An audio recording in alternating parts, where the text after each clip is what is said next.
terendam banjir hingga ketinggian. Wilayah di Kabupaten Cirebon sampah memenuhi. Terkini di jembatan Cikaso, Sungai Cikaso, ini rumah sudah.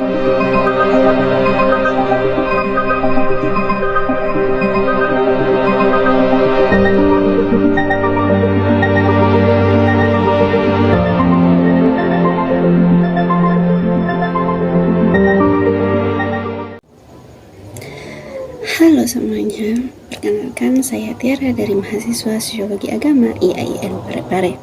Kali ini saya akan membahas fenomena banjir di Pulau Sumatera yang hampir setiap tahun terjadi di berbagai wilayah seperti Sumatera Selatan, Riau, dan Aceh.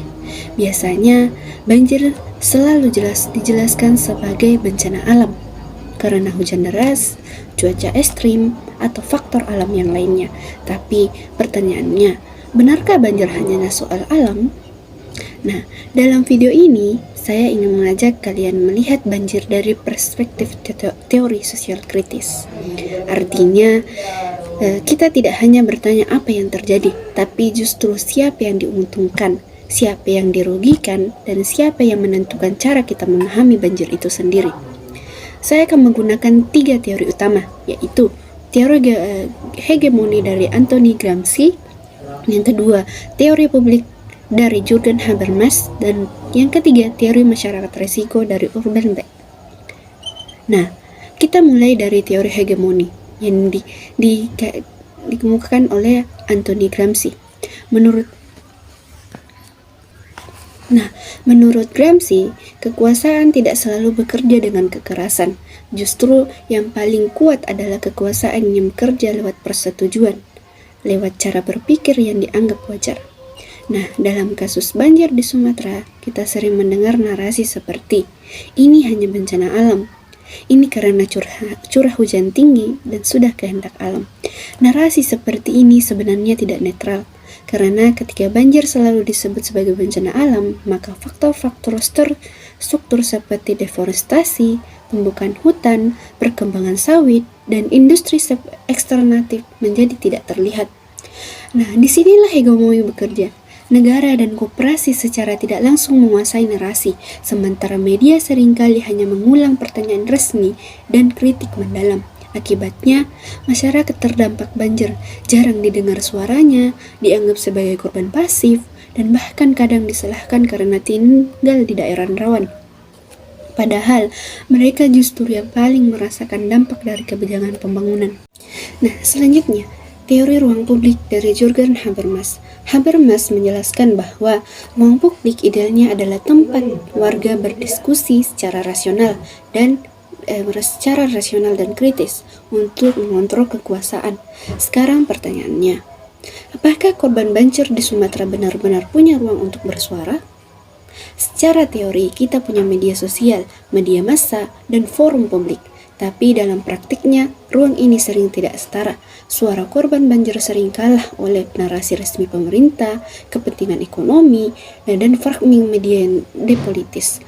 Media sosial memang membuka peluang bagi aktivis lingkungan, LSM, dan masyarakat sipil.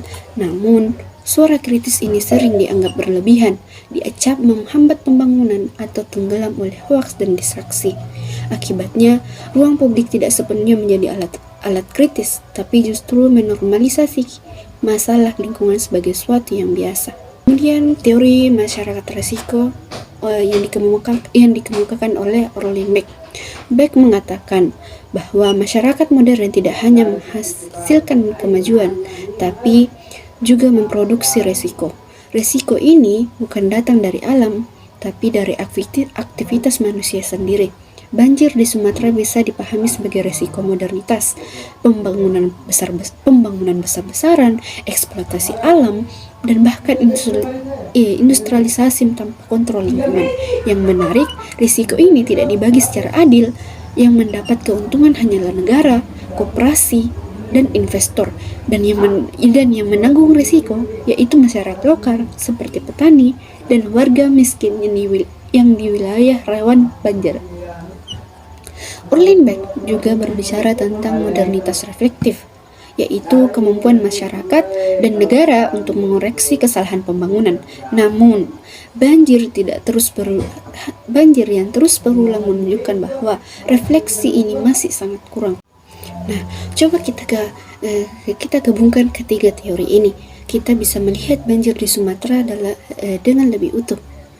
Seperti teori hegemoni, membantu kita melihat siapa yang menguasai narasi banjir, dan teori ruang publik menunjukkan siapa yang boleh bicara dan siapa yang disenyapkan. Dan kemudian teori masyarakat risiko menjelaskan siapa yang menanggung dampak dari pembangunan. Artinya, banjir bukan sekedar bencana alam, tapi hasil dari relasi kuasa, kebijakan pembangunan, dan modernitas yang tidak adil. Sebagai penutup, solusi banjir tidak cukup dengan bantuan darurat saja, tapi juga membutuhkan kebijakan lingkungan yang adil, ruang publik yang benar-benar kritis, serta kesadaran masyarakat untuk tidak menerima begitu saja narasi dominan. Banjir bandang menerjang permukiman warga di Padang, Sumatera Barat. Intensitas hujan yang tinggi sejak 5 hari terakhir menyebabkan banjir merendam sejumlah kecamatan.